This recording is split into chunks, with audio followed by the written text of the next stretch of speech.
हाँ सब दोस्तों, मेरा नाम संजय कुमार है और मैं एमए बीएड हूँ। तो आपको पॉलिटिकल साइंस में पढ़ाऊँगा यहाँ पर, और सभी एक एक टॉपिक सब्जेक्ट के वाइज पढ़ाया जाएगा। पहले पॉलिटिकल हो गई, उसके बाद में हिस्ट्री हो गई, फिर ज्योग्राफी, ऐसे करके हम सभी विषयों को कवर करेंगे। और मेरी टीम इस प्रकार ये भी कर रही है। और मैं पढ़ाऊँ जितनी देर आप बैठ कर पढ़े, न कि सोते सोते वीडियो को देखें। ऐसी फीलिंग के साथ पढ़े कि हम क्लास में बैठे हैं, ऐसी अनुभूति के साथ आपको पढ़ना है दोस्तों। देखिए कि शुरुआत अभी तक आपने नहीं की है, कोई दिक्कत नहीं है। अभी से शुरुआत, आज का दिन अच्छा है, आज से धारणा बना लीजिए, शुरुआत कीजिए, हमारे साथ जुड़िए और हम इसका अंत तक हम पूरा कोर्स करवाएंगे। जो राजस्थान की एग्ज़ामें हैं या अदर स्टेट की एग्ज़ाम है, यूपी टेट है, आरटेट है, सेकंड ग्रेड है, फर्स्ट ग्रेड है, इनका सिलेबस को मध्यम रखते हुए हम सभी कोर्स को हम सेटअप करेंगे। तो दोस्तों शुरुआत करते हैं। आज का न्यू टॉपिक रहने वाला है, देखिए दोस्तों,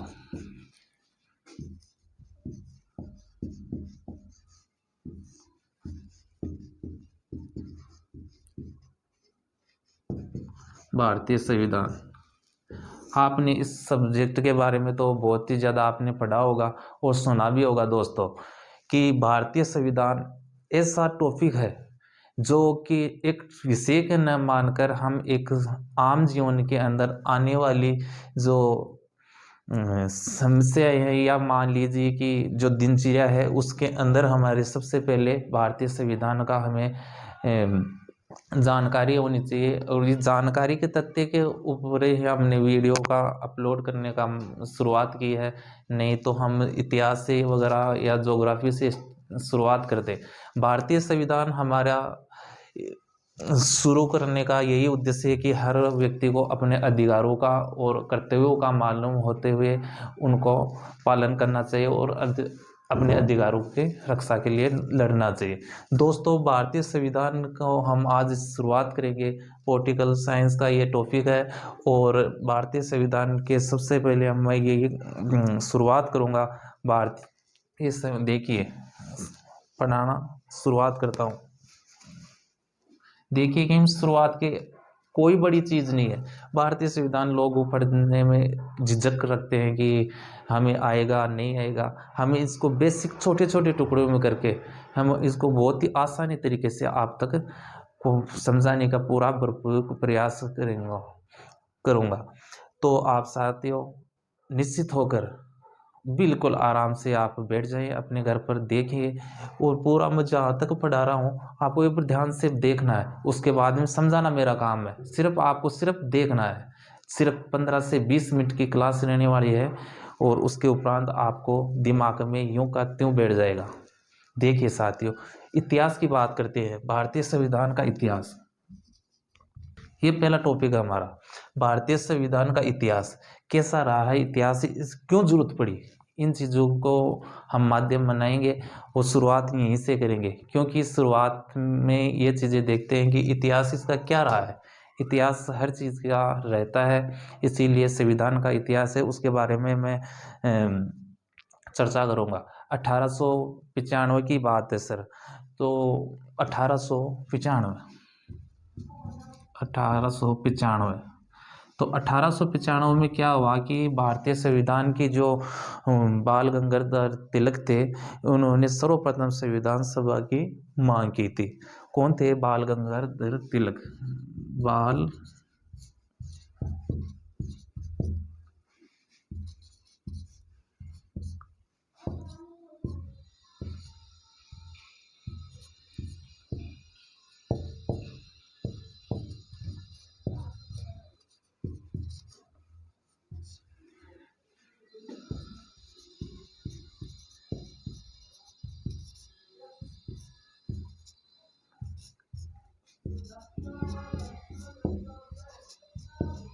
देखिए दोस्तों, 1895 में बाल गंगाधर तिलक ने सर्वप्रथम संविधान की मांग की। उसके उपरांत उपरांत 1922 में महात्मा गांधी जी आते हैं। 1922 में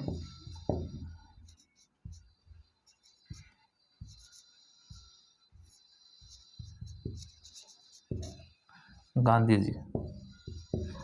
जी ने क्या कहा, ये स्टेटमेंट आपको एग्जाम में पूछा जाएगा।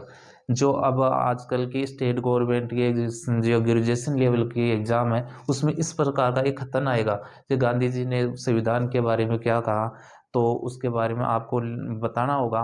भारतीयों द्वारा संविधान का निर्माण किया जाना चाहिए, भारतीयों के द्वारा संविधान का निर्माण किया जाना चाहिए।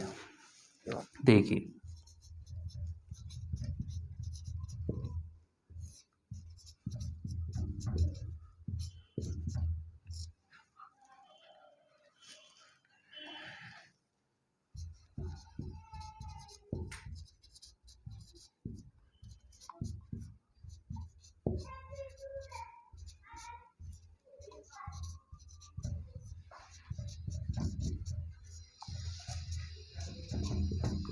इतनी बात समझ में आई। 1922 में महात्मा गांधी जी ने कहा भारतीयों के लिए संविधान का निर्माण किया जाना चाहिए। देखिए आगे 1928 के अंदर क्या होता है, यहाँ समझ में आ गया ना, इसके दोबारा रिपीट करने की जरूरत थोड़ी है। 1895 बाल गंगाधर तिलक ने सर्वप्रथम संविधान की मांग की और 1922 में महात्मा गांधी जी ने कहा कि भारतीयों के लिए संविधान निर्माण किया जाना चाहिए भारतीयों द्वारा। ठीक है। 1928 में क्या होता है कि नेहरू प्रारूप पेश किया। 1928 में नेहरू समिति ने क्या किया कि भारतीयों के संविधान के लिए प्रारूप पेश किया। 1934 की बात, 1934 एक आदमी का नाम आता है, वो आपने बहुत ही सुना होगा, संविधान आपने पढ़ा है या पॉलिटिकल साइंस आपने पढ़ी है, तो M.N. रॉय। M.N. रॉय ने क्या कहा कि संविधान की मांग की, सर्वप्रथम संविधान की मांग की। देख M.N.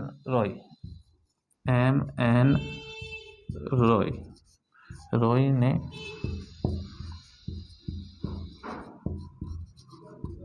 संविधान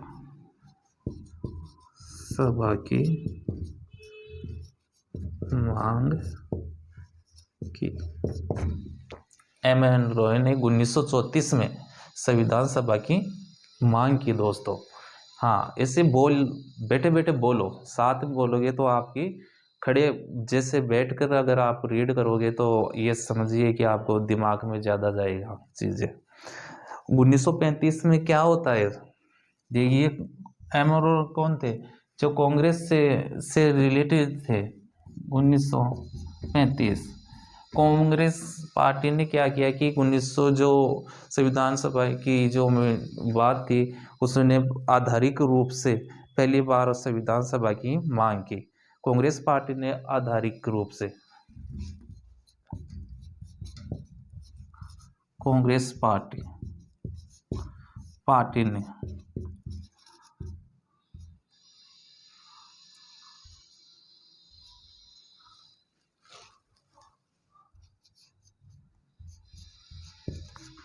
आधारिक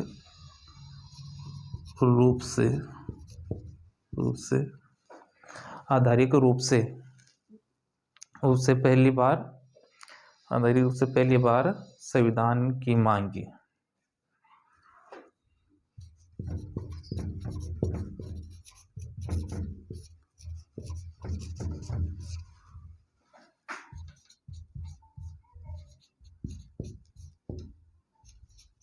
दोस्तों यह हो गई 1935 की बात। ठीक है, समझ में आ रहा है। 1934 में M.N. रॉय ने संविधान सभा की मांग की और 1935 में कांग्रेस पार्टी ने आधारिक रूप से संविधान सभा की मांग की। ये तो रहता है भारतीय संविधान का, जो मैंने पहले शुरुआत में बताया था ना कि का नाम इतिहास। ये भारतीय संविधान का दोस्तों इतिहास रहा है, इतिहास रहा है। देखिए यहाँ से कोई खास क्वेश्चन नहीं पूछा जाएगा, एक तो ये क्वेश्चन होगा और एक वो महात्मा गांधी वाला क्वेश्चन बताया था 1922 वाला। महात्मा गांधी जी का क्या कथन था कि भारतीयों के द्वारा संविधान निर्माण किया जाना चाहिए। ठीक है, और इसकी जो पीडीएफ ये थोड़ा सा कि यहाँ पर काम चल रहा है, वो जो कंप्यूटर पर जो प्रिंट वगैरह तैयार की जाएगी, आपको नोट्स वगैरह पीडीएफ डिस्क्रिप्शन में आपको मिल जाएगी। अब देखिए आगे का पॉइंट, यहाँ तक कोई दिक्कत हो तो आप कमेंट में जाकर मुझे पूछ सकते हो। अब भारतीय संविधान का इतिहास के बारे में तो हमने पढ़ लिया है, अब इसके बारे में हमें गठन के बारे में हमें पढ़ना है। भारतीय संविधान का गठन,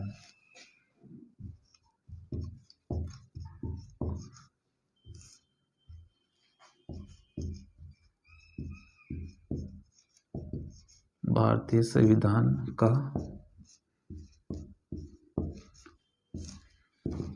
दोस्त ये दूसरा पॉइंट रहने वाला है, हम इसके बारे में पढ़ेंगे। एक एक छोटे छोटे टुकड़ों में हम पढ़ेंगे भारतीय संविधान को, ज़्यादा क्लासें नहीं होंगी, 30 क्लासें में हम पूरा भारतीय संविधान को कवर कर देंगे। देखिए कि अगर भारतीय संविधान का गठन के बारे में बात करते हैं तो भारतीय संविधान का एक गठन के कैबिनेट मिशन का आपने नाम सुना होगा। कैबिनेट मिशन के प्रारूप पर आधारित कैबिनेट मिशन का गठन हुआ। कैबिनेट मिशन किसके आधार पर हुआ? कैबिनेट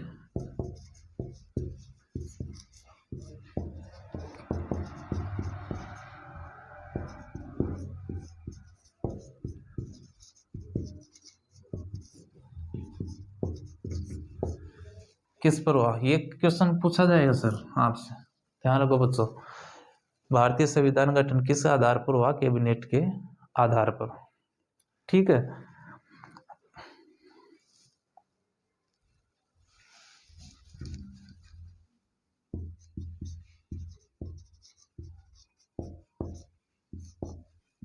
प्रावधानों के आधार पर किया गया।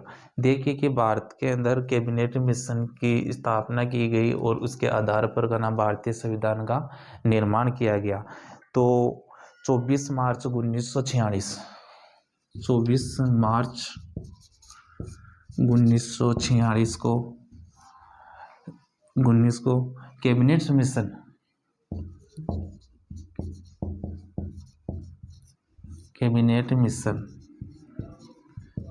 मिशन भारत आया। कहाँ पर? दिल्ली में सर। कहाँ पर आया? दिल्ली में आया। आप बोलिए, जहाँ पढ़ रहे हैं वहाँ पर बोलिए। कहाँ आया? दिल्ली में आया। कब आया? 24 मार्च 1946 को। तो आया तो इसमें इनके अध्यक्ष वगैरह वो भी थे, इसके साथ कौन कौन आए? 3 व्यक्ति थे, 3 सदस्य थे।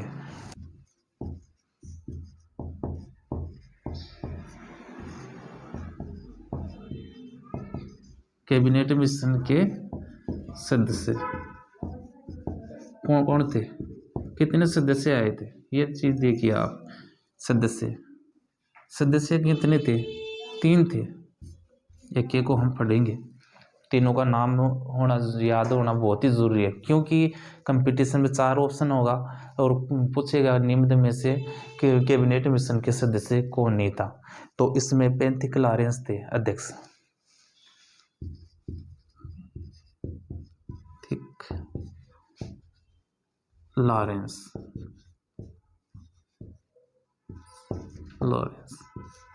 पेंथिक लॉरेंस जो क्या थे? अध्यक्ष थे साहब,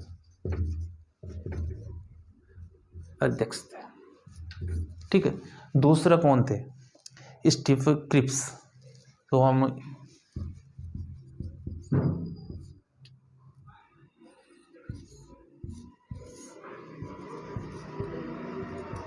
क्रिप्स। तीसरे कौन थे? तीसरे थे एवी अलेक्जेंडर। एवी अलेक्जेंडर।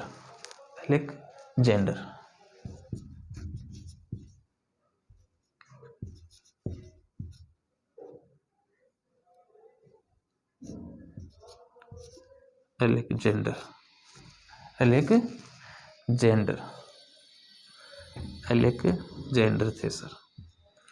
तो ये 3 सदस्य थे, कैबिनेट मिशन के सदस्य थे। पेंथिक लॉरेंस थे अध्यक्ष थे, स्टीव्स क्रिप्स थे और एवी अलेक्जेंडर, ये 3 सदस्य थे दोस्तों। तो उसके बाद में क्या होता है उस स्थिति के, ये तो कैबिनेट मिशन के बारे में। अब आगे की बातें हम तत्कालीन भारत की बातें करते हैं, उसकी स्थितियाँ कैसी थी उस समय की भारतीय की, जो भारत की कैसी स्थिति थी वो उसके बारे में हम डिफाइंड करने वाले हैं अभी दोस्तों। और आप हमारे साथ जुड़े रहिए, क्योंकि आज पहली क्लास है दोस्तों, तो पहली क्लास बहुत ही अच्छी रहती है और उसी के अनुसार आज हम कम ही पढ़ाने की कोशिश करेंगे, ज़्यादा आपको नहीं पढ़ाएंगे।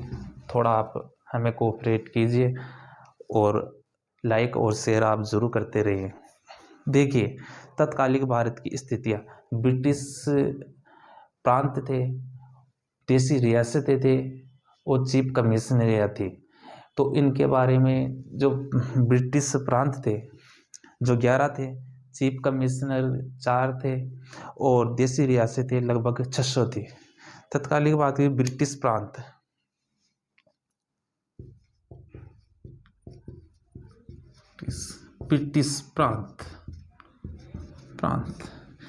दूसरी क्या थी, चीफ कमीशन,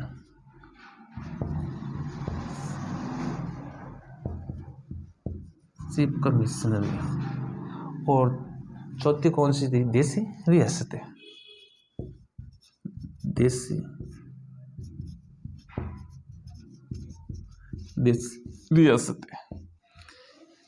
ये 11 थी दोस्तों, ये 4 थी, पढ़ा होगा। ये लगभग 600 के,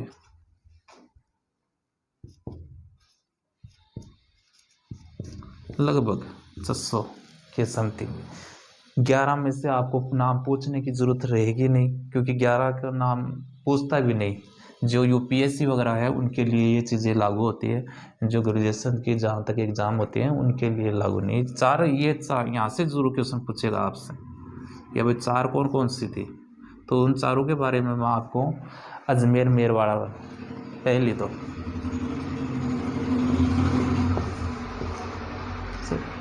हेलो दिक्कत हो गया, अजमेर मेरवाड़ा, ठीक है दोस्तों।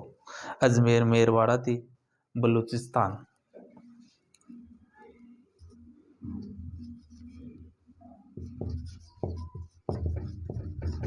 बलूचिस्तान 1 नंबर।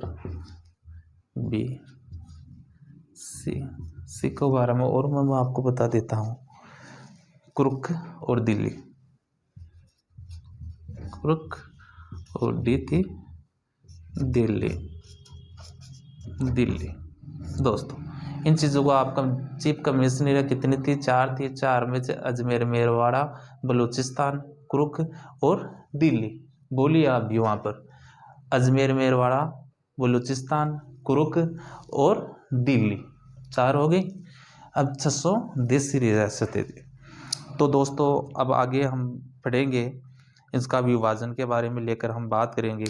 तो इसके कैबिनेट के गठन के प्रावधान, कैबिनेट मिशन में संविधान सभा के गठन से संबंधित प्रावधान, कैबिनेट मिशन में संविधान सभा के गठन। देखिए, कैबिनेट मिशन में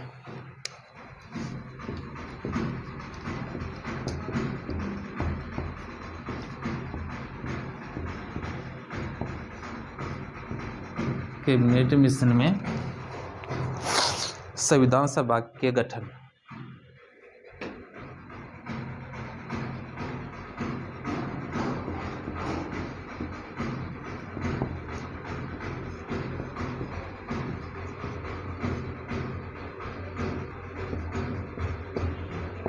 ये चीज़ें आज अब एक पॉइंट और रहेगा, इसके बारे में हम पढ़ने वाले हैं। पहले इतिहास पढ़ा दिया, फिर उसके बाद में गठन पढ़ा दिया। अब ये क्या है कि कैबिनेट मिशन के संविधान सभा का गठन कैसे किया गया उसके बारे में हम डिटेल से पढ़ेंगे। गठन से संबंधित प्रावधान, गठन से संबंधित प्रावधान पढ़ेंगे। तो 3-4 चीज़ें हैं जो हम पढ़ने वाले हैं दोस्तों। देखिए कि पहली चीज़ तो ये है कि कैबिनेट प्रांत थे, ब्रिटिश प्रांत, वो चीफ कमिश्नर और देसी रियासतों को उनकी जनसंख्या के आधार के अनुपात पर सीटों का आवंटन किया गया। कैबिनेट मिशन ने क्या किया कि जो जनसंख्या को आधार माना पहले तो, दूसरा धार्मिक समूह को आधार माना, तीसरा और जो चुनाव हुए उसके आधार मानकर उनको सीटों का आवंटन किया गया। देखिए कैसे किया गया कि जो ब्रिटिश प्रांत व चीफ कमिश्नर और देसी रियासतों उनकी जनसंख्या के अनुपात में सीटों का जो क्या गया, पहला प्रावधान क्या गया कि जनसंख्या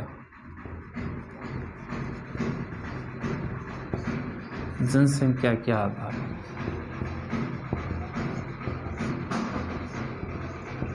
जनसंख्या के आधार पर कैसे कि 10 लाख 10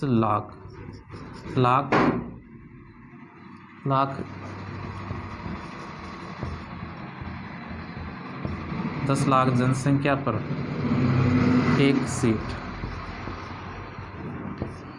सीट का प्रावधान किया गया। हाँ, तो 10 लाख की जनसंख्या पर एक सीट का प्रावधान किया गया। इस आधार पर संविधान की कुल सदस्य संख्या की जो कुल सदस्य संख्या हुई, कुल सदस्य संख्या जो कितनी हुई, 389। सीधी सी बात, 389 हुई दोस्तों। तो इसमें कैसे विभाजित हुआ वो 389, वो मैं आपको एक एक डिटेल से बता देता हूँ। तो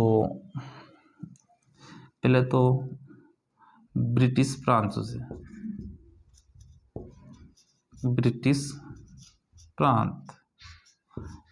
प्रांत से कितने हुए वो भी बता देता हूँ। चीफ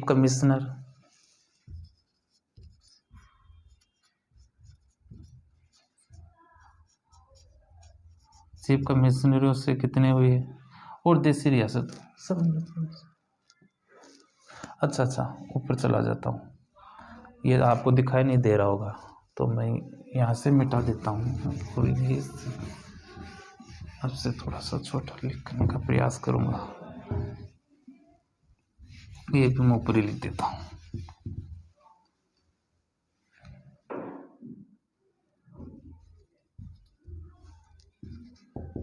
ब्रिटिश प्रांत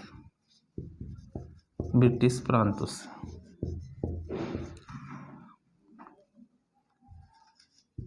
चीफ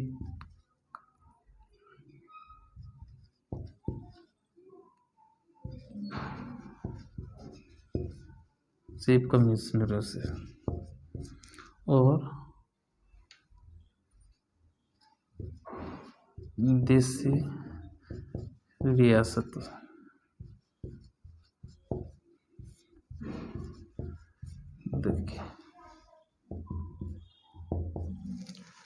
देखिए 292, इसमें 04 और इसमें 03, ये 93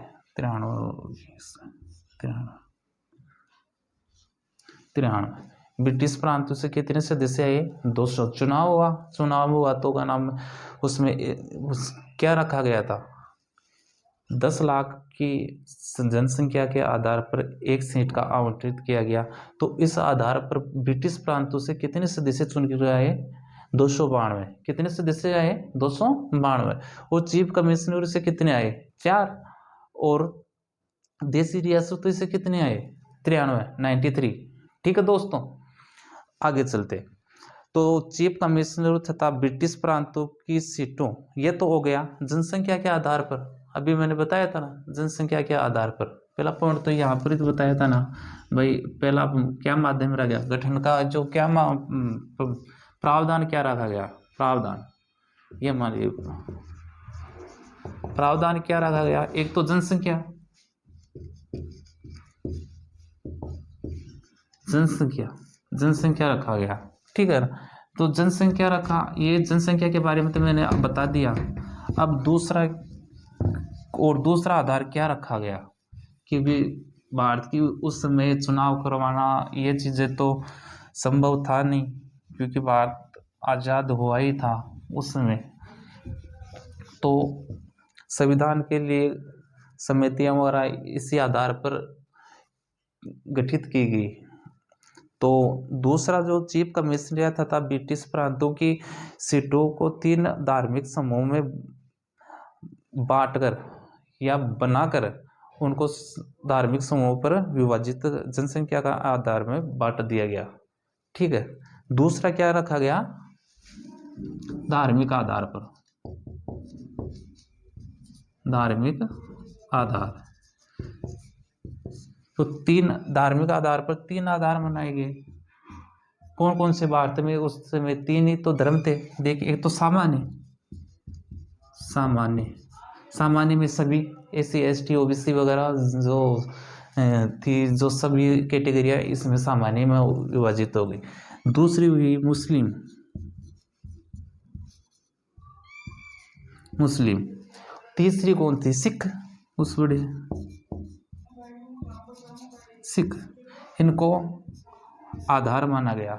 और इसका आधार बना गया तो का नाम बना गया, तो इसको सीटें आवंटित हुई, जैसे कि 213 इसमें हुई, और मुस्लिमों को 78 सीटें, 79 19, और सिखों को 4 मिली, ठीक है दोस्तों। तो ये टोटल मिलाकर 200 कितनी हो गई, 296 सीटें हो गई धार्मिक आधार पर जो विभाजित किया गया। तो सामान्य वर्ग की 213 हो गई, मुस्लिम को 79 मिली, और सिखों को 4 सीटें विभाजित हुई, और कुल सीटें थी जो 296 सीटें हुई। ये दूसरा आधार। अब तीसरे आधार की हम बात करते हैं। जब ब्रिटिश प्रांत और चीफ कमिश्नरों के सदस्यों से 296 का चुनाव उन प्रांतों की विधानसभा सदस्यों द्वारा एकल संक्रमण मत प्रणाली से किया जाना था। जो इनके जो आधार था ना, शुरुआत में ब्रिटिश प्रांत और देसी रियासतों से चुनाव करवाना था एकल संक्रमणीय मत प्रणाली द्वारा, ठीक है दोस्तों। और देसी रियासतों के सदस्यों का चयन परामर्श के आधार पर किया गया। जो देसी रियासतें, उनका 2 का तो हो गया ना मामला, देखिए, तो ब्रिटिश प्रांत और चीफ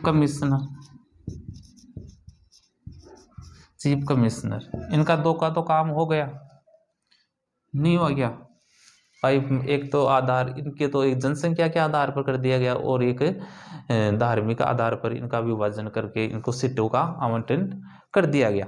अब बच्ची बात 3 की बात हुई थी ना हमारी, तो एक देसी रियासत, देसी रियासत, देखिए दोस्तों। तो अब इसके बारे में हम देसी जो रियासत का चयन परामर्श के आधार पर किया जा रहा था। तो तीसरा आधार क्या किया गया कि देसी जो रियासत थी इसका आधार क्या किया गया, परामर्श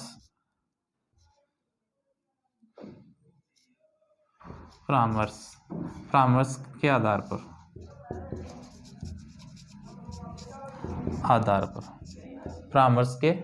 पर आई होप मैं समझ सकता हूँ कि आज पहली बार में मेरी जो एड राइटिंग है वो आपको समझ में नहीं आ रही है, पर मैं धीरे धीरे एक या दो दूसरी वीडियो या तीसरी वीडियो में बिल्कुल आपको स्पष्ट भाषा के अंदर आपको लेक्चर उपलब्ध हो जाएंगे, ये मेरा दावा है।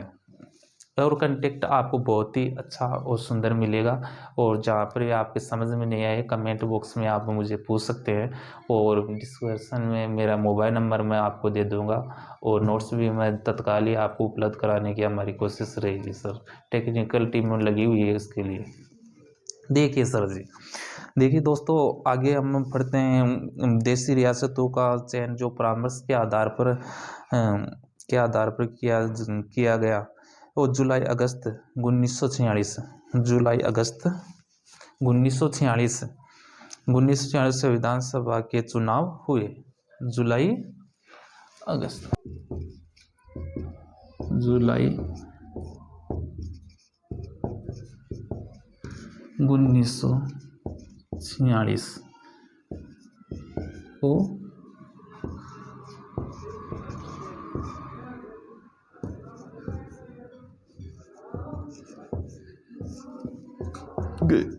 देखिए दोस्त,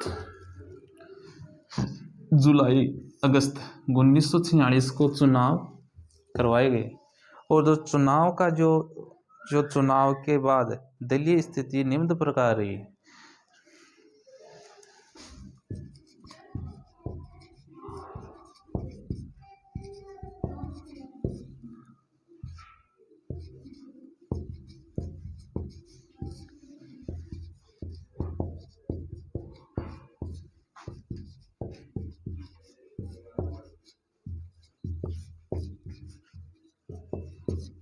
देखिए, चुनाव के बाद स्थितियां निम्न प्रकार रही, वो आपको मैं साझा करता हूँ। जैसे कि कांग्रेस है, मुस्लिम लीग है, और कम्युनिस्ट पार्टी है, इनके अलग अलग है। जो कांग्रेस के बारे में बात करता हूँ, कांग्रेस 208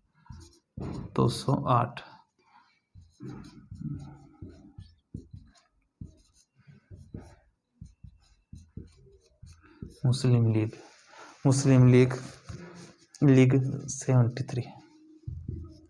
73 और का नाम यूनियनिस्ट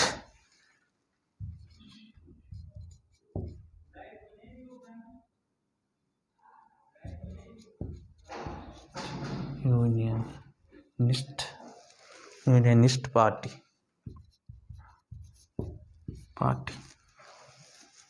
03 ऐसे बहुत सी पार्टियां थी, जैसे कि वो और कांग्रेस, सिख कांग्रेस एक सीट मिली थी इनको। ऐसे काफी पार्टियां थी। अनुसूचित जाति परिसंघ, अनुसूचित जाति परिसंघ एक सीट थी, और कृषक प्रजा पार्टी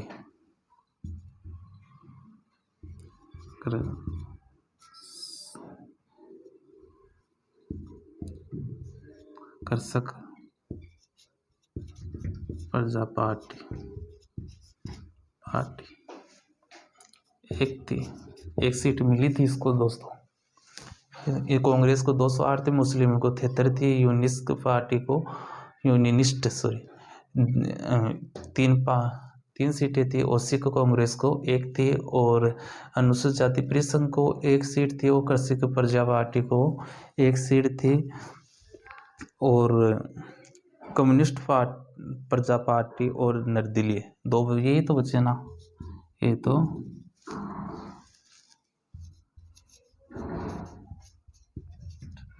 कम्युनिस्ट पार्टी इसको भी एक भाग मिले, और निर्दलीय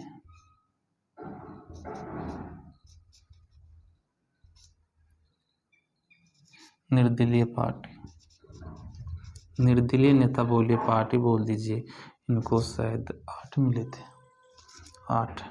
तो कुल मिलाकर कुल इनकी 296 होती है सर, 296 सीटें होती हैं। सीटें देखिए, इसके बारे में आपको समझ में आएगा। जुलाई अगस्त को चुनाव 1946 को चुनाव करवाए गए और चुनाव के बाद जो दलीय स्थिति जो निम्न प्रकार रही है, जो कांग्रेस की 208 है, मुस्लिम की 73 है, यूनियनिस्ट पार्टी 3 है और सिख कांग्रेस की 1 है और अनुसूचित जाति परिसंघ की 1 है, कृषक प्रजा पार्टी की 1 सीट है और कम्युनिस्ट पार्टी की 1 सीट है और जो निर्दलीय हैं उनको 8 सीटें प्राप्त हुई है और जो कुल मिलाकर इनका 296 रेशियो आता है। दोस्तों, मुस्लिम लीग ने संविधान सभा में अपनी कमज़ोर स्थिति जो ये है ना, ये पॉइंट आपको नोट करने लायक बात है, यहाँ पर आप याद रखें इसको।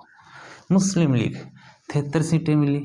मुस्लिमों को ये लगता था कि हमारी अच्छी सी सीटें आएंगी और हमारा राज होगा, तो इसके अपनी कमज़ोरी मुस्लिम लीग ने संविधान सभा में अपनी कमज़ोर स्थिति को देखते हुए संविधान सभा से बहिष्कार कर दिया तथा पाकिस्तान की अलग मांग करने लगी। दोस्तों, तो क्या होता है कि संविधान सभा की अलग से मांग करने लगे। संविधान सभा की भारत के विभाजन के बाद संविधान सभा का पुनर्गठन किया गया।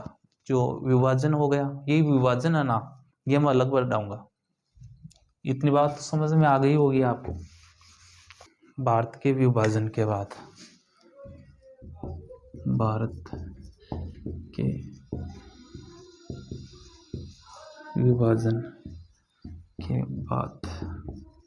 बाद की स्थिति, बाद की क्या स्थिति रहती है, वो चीज़ें देखिए आप। बाद की स्थिति कैसे रहती है। जब ब्रिटिश प्रांत के सदस्य थे, चीफ कमिश्नर देसी रियासतें थे, वो देखिए। जो पुनर्गठन हुआ ना, जो तो पाकिस्तान अलग चला गया और भारत अलग रह गया, तो देखिए अब ब्रिटिश प्रांत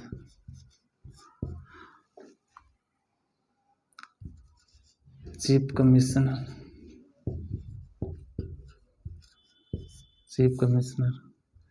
देसी रियासतें,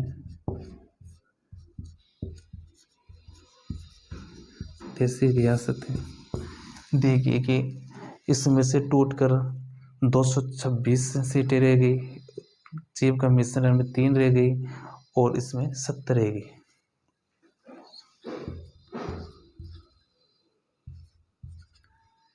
और इसमें रह गई 70। दोस्तों, ये स्थिति बाद की भारतीय विभाजन के बाद की स्थिति क्या रही कि ब्रिटिश प्रांत से 226 रही, चीफ कमिश्नर से 3 रही, देसी रियासतों से 70 सीटें रही। तो कुल मिलाकर कितनी हो जाती है? 299 कुल सीटें, 299 सीटें। अब संविधान सभा में सर्वाधिक सीटें, क्वेश्चन ये था,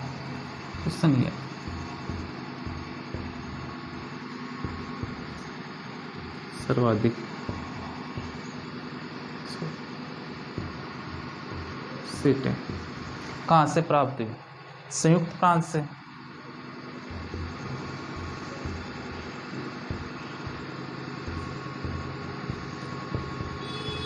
संयुक्त प्रांत से।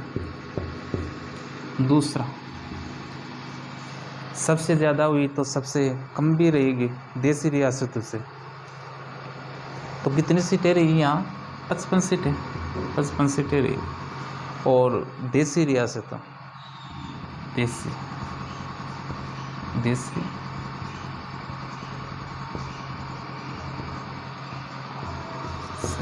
देसी रियासतों में से कौन सा रहा?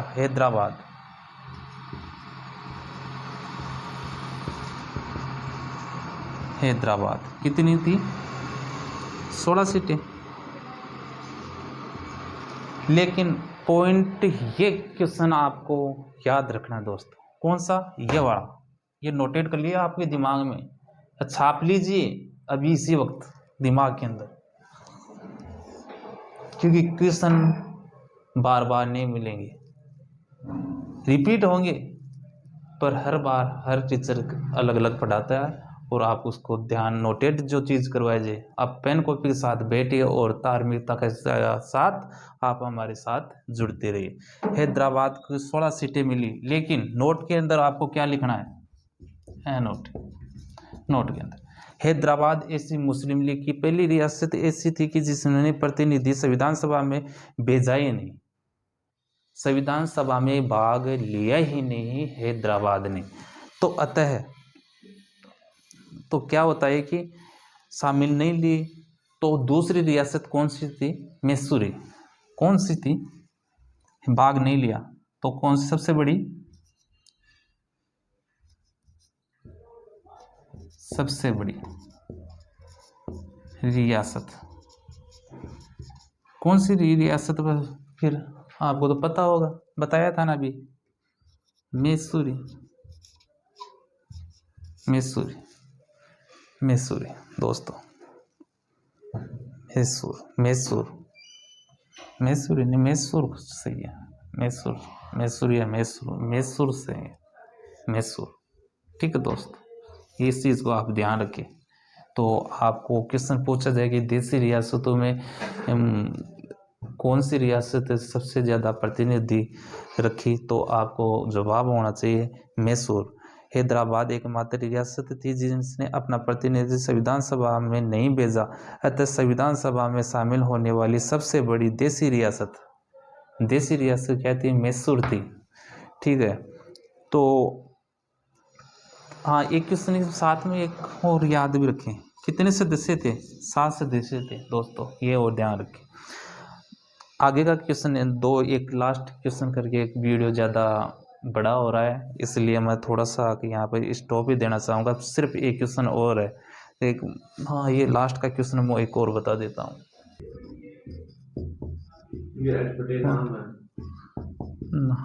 महात्मा गांधी जी, मोहम्मद अली जिन्ना,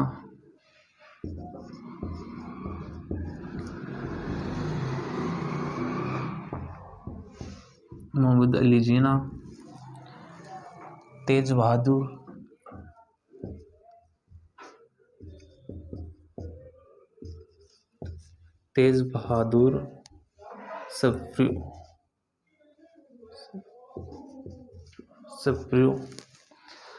और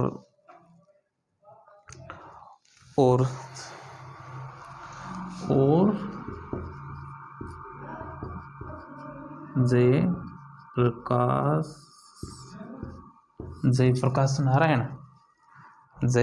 नारायण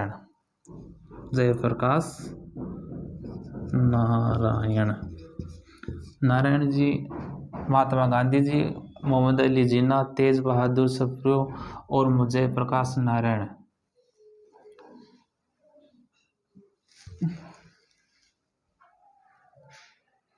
जैसे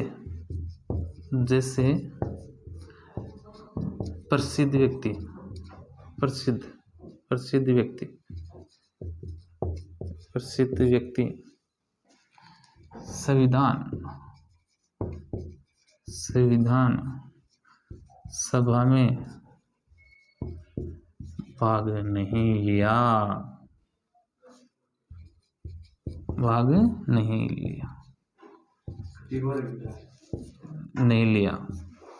देखिए, महात्मा गांधी, मोहम्मद अली जिन्ना, तेज बहादुर सप्रू और जयप्रकाश नारायण जैसे प्रसिद्ध व्यक्तियों ने संविधान सभा में भाग नहीं लिया।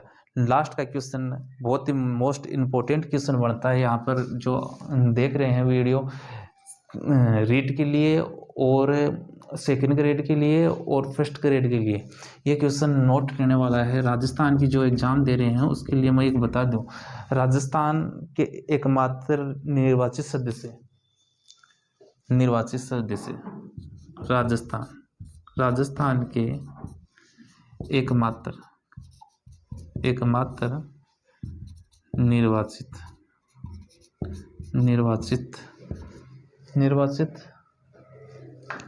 सदस्य क्या नाम था? बताइए, सोचिए एक मिनट, पढ़ा है तो आज तो मैं बताऊंगा नहीं।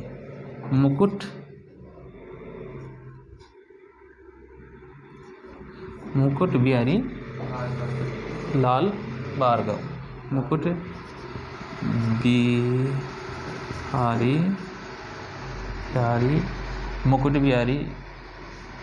बिहारी लाल भार्गव।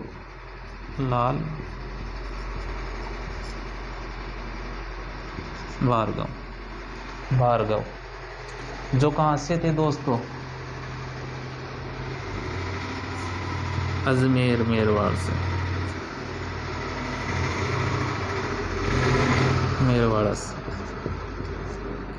अजमेर मेरवाड़ से। मुकुट बिहारी लाल भार्गव जो राजस्थान के एकमात्र निर्वाचित सदस्य थे। संविधान सभा में महिलाओं की संख्या, ये लास्ट क्वेश्चन रहने वाला है।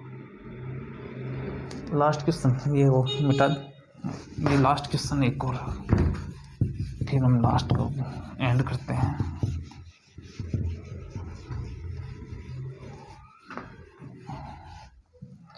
संविधान सभा में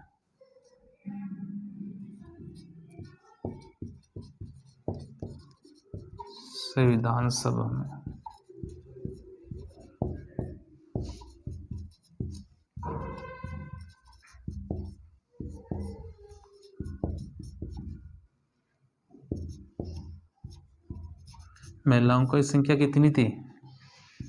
15 थी दोस्तों। ये लास्ट क्वेश्चन। ये कभी कभी छोटी एग्जाम जो कांस्टेबल वगैरह दिल्ली पुलिस है उन एग्जामों में ऐसा क्वेश्चन पूछ लिया जाता है कि भारतीय संविधान में महिलाओं की संख्या कितनी थी, तो आपका उत्तर होना चाहिए 15 थी।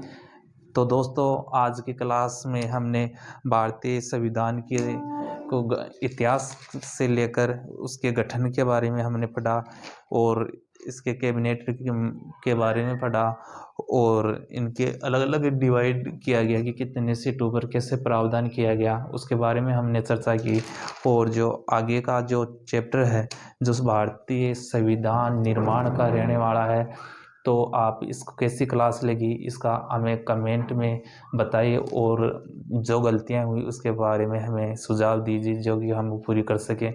सभी दर्शकों के लिए बहुत बहुत धन्यवाद। आपने हमारी चैनल को आगे बढ़ाइए और अपने एजुकेशन को और बेहतर कीजिए। हम आपके लिए भरपूर प्रयास करने वाले हैं। मेरी टीम और मेरा YouTube channel SD study point के नाम से सर्च करके अपने दोस्तों को जोड़िए। धन्यवाद। जय हिंद।